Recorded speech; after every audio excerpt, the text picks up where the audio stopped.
মুফতি আমির হামজার উপর গণ অধিকার পরিষদের নেতাকর্মীদের হামলার প্রতিবাদে একটি বিক্ষোভ মিছিল কুষ্টিয়াতে আয়োজন করা হয়।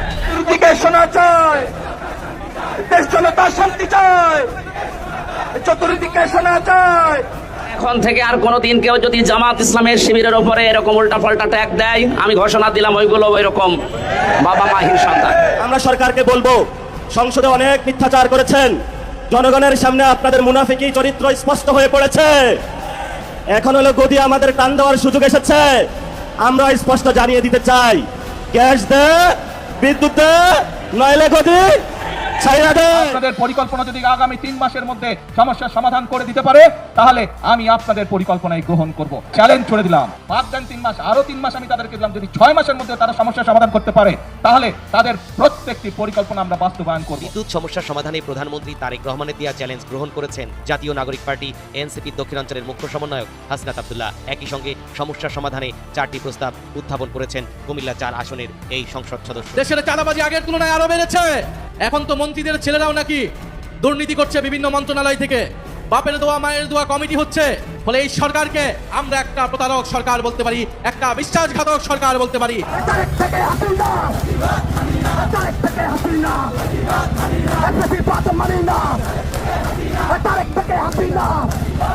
রাজনীতিতে তোলপাড় লাগিয়ে দিয়েছে মুফতি আমির হামজা।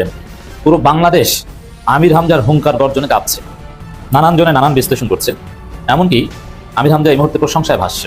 বিশেষ করে অন্যায়ের বিরুদ্ধে, চাঁদাবাজির বিরুদ্ধে তার যে হুঙ্কার, তার যে গর্জন, তার যে রুখে দাঁড়ানো, সন্ত্রাসের বিরুদ্ধে মুফতি আমির হামজার যে বার্তা, এটা মানুষ ভালোভাবে দেখছে। সংকট হবে সব জায়গায়। যদি চুরের মেলা থাকে, তাইলে সংকট সমাধান হবে কিভাবে? কাটে কাটে, জুড়ায় জুড়ায়, কুনায় কুনায় চুরেরা বসে আছে। এই জন্য এই সংকটগুলো দিন দিন বৃদ্ধি পাচ্ছে। আসসালামু আলাইকুম বন্ধুরা, নতুন একটি ব্রেকিং নিউজে আপনাকে স্বাগতম। দেশ ও প্রবাস থেকে যে বা যারা আজকের এই তথ্যবহুল আলোচনা সমৃদ্ধ ভিডিওটিতে ক্লিক করেছেন, তাদেরকে আন্তরিক ধন্যবাদ। তো বন্ধুরা, আজকে এমন কিছু তথ্য আপনাদের মাঝে তুলে ধরবো, যা আপনারা শুনলে বা দেখলে অবাক হয়ে যাবেন। আপনাদের গা শিউরে উঠবে, চোখ কপালে উঠতে বাধ্য হবে। তো বন্ধুরা, ভিডিওটিতে একটি লাইক দিয়ে চ্যানেলটি সাবস্ক্রাইব করে চলুন পুরো ভিডিওটি দেখে আসি। রাজনীতিতে তোলপাড় লাগিয়ে দিয়েছেন মুফতি আমির হামজা। পুরো বাংলাদেশ আমির হামজার হুঙ্কার গর্জনে কাঁপছে। নানান জনে নানান বিশ্লেষণ করছে। এমনকি আমির হামজা এই মুহূর্তে প্রশংসায় ভাসছে। বিশেষ করে অন্যায়ের বিরুদ্ধে, চাঁদাবাজির বিরুদ্ধে তার যে হুঙ্কার, তার যে গর্জন, তার যে রুখে দাঁড়ানো, সন্ত্রাসের বিরুদ্ধে মুফতি আমির হামজার যে বার্তা, এটা মানুষ ভালোভাবে দেখছে। ইন্টারেস্টিং বিষয় যে জামাতের ভিতরেই একটা অংশ, একটু এলিট, বুদ্ধিজীবী, এই টাইপের একটা ক্লাস আমির হামজার নমিনেশন নিয়ে আপত্তি করেছিল যে না, এই লোককে নমিনেশন দেওয়া ঠিক হচ্ছে না। তাদের ভুল ভেঙেছে। তারা এখন বলছে না, আমির হামজাকে নমিনেশন দেয় ঠিক আছে। আমির হামজাই তো অন্যান্য জামাত এমপিদের চাইতে ভালো পারফর্ম করছে। তিনিই তো জামাতের ইমেজ বৃদ্ধি করছেন, তিনি জামাতের ইমেজ ছোট করছেন না। দু একটা বেফাস কথা, এটা মানুষ মাত্রই ভুল, এটা উচিত ছিল না। এবং এখন কি তিনি বেফাস কথা বলছেন? বলছেন না। এর মানে ওটা সংশোধন হয়ে গেছে। কিন্তু যেটা কাজে লাগে সেটা কিন্তু আমির হামজা ঠিক করে যাচ্ছে। জনগণের মন জয়, জনগণের অধিকার আদায়, জনগণের অধিকার নিশ্চিত করা, অন্যায়ের বিরুদ্ধে রুখে দাঁড়ানো, আমর বিল মারুফ নাহি আনিল মুনকার, এটা ঠিকভাবে করে যাচ্ছে। বিশেষ করে আমি কুষ্টিয়া সদরের প্রধানমন্ত্রী, আমি এখানকার সরকার, এই কথা বলে আমির হামজা প্রশংসায় ভাসছেন। এরকম একটা হিট কথা, এরকম নিজের অথরিটি বাস্তবায়ন করামূলক একটা প্রতীকী কথা, আই রিপিট, এটা প্রতীকী কথা, এটা যে কেউ বুঝে। যারা এখানে এটা নিয়ে ট্রল করছে, তারা জেনে শুনে ট্রল করছে। কুষ্টিয়া সদরে তার প্রধানমন্ত্রী হয় না, তাহলে নিজেকে কুষ্টিয়া সদরের প্রধানমন্ত্রী বা এখানকার সরকার বলার অর্থ হচ্ছে এমপি হিসাবে তার যে অথরিটি, তার যে দায়িত্ববোধের জায়গা, সেটা স্মরণ করিয়ে দেয়া, আর কিছু না। তো দর্শক, তো আমির হামজার উপর হামলা এবং সামগ্রিকভাবে বিষয়টা ডিল করা, যদিও অনেকে বলছেন যে যখন তার বাসায় হামলা করতে এসেছে, যখন তার ঘরের দরজা জানালায় ভাঙচুর করেছে, তখন আমির হামজার উচিত ছিল বা এলাকাবাসীর উচিত ছিল যারা হামলা করতে এসেছে তারা একটাও যেন আস্থা ফিরে যেতে না পারে। কিন্তু না, এখানে ধৈর্য ধরেছে, যথেষ্ট সহনশীলতা দেখিয়েছেন আমির হামজা। ওভারঅল ইনস্ট্যান্ট ওদের হাত পা ঘুরে ঘুরা করে না দেওয়ার মধ্যেও হয়তো বা কল্যাণ ছিল, কারণ এতে আমির হামজার যে কর্তৃত্ব, এটা আরো জোরালোভাবে বাস্তবায়ন হবে। আমির হামজা আইনের শাসন নিশ্চিত করে তার সক্ষমতা দেখিয়ে দিচ্ছেন। আর মায়ের দিলে তো ওইখানেই ঘটনা শেষ, তখন ওরা আরো সিম্পিতি পেত।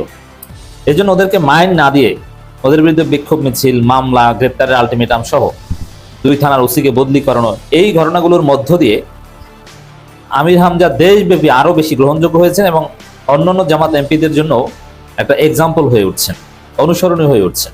It's very significant. দর্শক,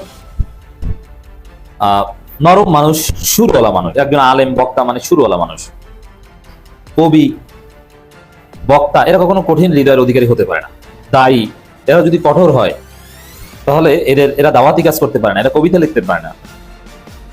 আমির হামজা যে কঠোর হতে পারেন প্রয়োজনে, যখন যেটা লাগে সেটা আমরা দেখছি।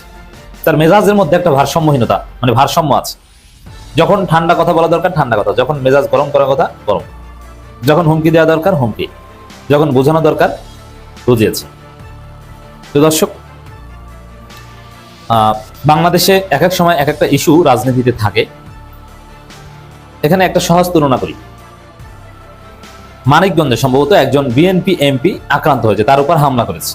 আমির হামজার উপরে কুষ্টিয়ায় যতটুকু হামলা করা হয়েছে তার চাইতে লার্জ স্কেলে হামলা করা হয়েছে এবং মামলা হয়েছে 15 জন আসামি। মামলা আসামি জামাত, এনসিপি না বিএনপির ভিন্ন গ্রুপ, এটা পুলিশ বলছে না, এটা গোপনীয়তা রক্ষা করা হচ্ছে। ফুটেজ দেখে মামলা হয়েছে, পুলিশ খুব সিরিয়াসলি তদন্ত করছে। It's very good. কিন্তু দেখেন, একজন বিএনপি এমপির উপর হামলা হলো, দেশের জনগণের দৃষ্টি সেদিকে দেখেছেন? এটা নিয়ে জাতীয়ভাবে কোনো কথাবার্তা এরকম কোনো কিছু দেখেছেন? না।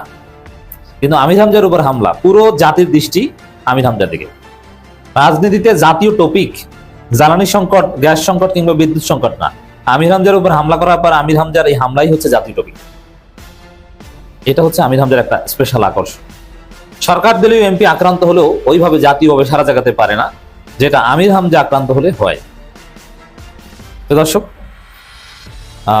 আমির হামজা বলছেন চাঁদাবাজি চলবে না, এখানকার সরকার আমি। এই শিরোনামে বিভিন্ন গণমাধ্যম আবার রিপোর্ট করেছে।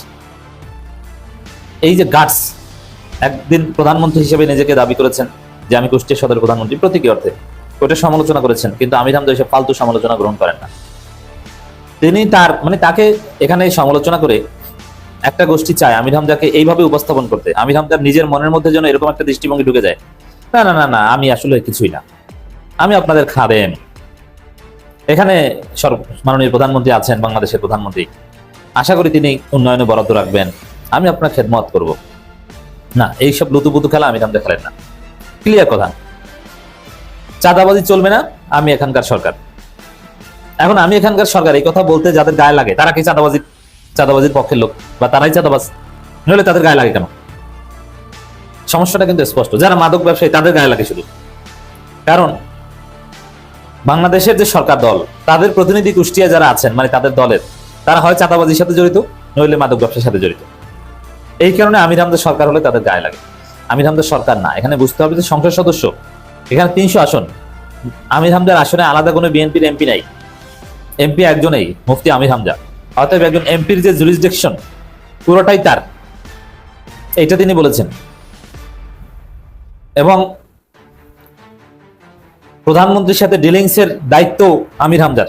কুষ্টিয়া সংসদে প্রধানমন্ত্রীর কাছে, মন্ত্রীদের কাছে স্পিকারের মাধ্যমে এই কুষ্টিয়া সদর 3 আসন নিয়ে যদি কিছু বলতে হয়, এটা তো অন্য কেউ এসে বলে না, যা বলার আমির হামজাকেই বলতে হয়।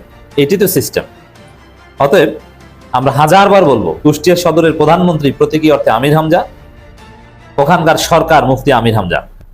আমির হামজার কমান্ডের বাইরে কিছু চলতে পারবে না। অন্য 10 জন বিএনপির এমপির যে অথরিটি তার নিজ নির্বাচন এলাকায়, আমির হামজার শতভাগ সেম অথরিটি, 1 বিন্দু পরিমাণও কম না। কথা ক্লিয়ার? তো প্রিয় দর্শক, আজ এই পর্যন্তই ছিল আমাদের বিস্তারিত সংবাদ।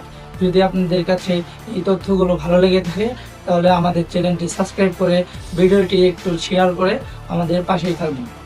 তো বন্ধুরা, আপনারা ভালো থাকবেন, সুস্থ থাকবেন। আজকে এই পর্যন্তই বিদায় নিচ্ছি। আল্লাহ হাফেজ।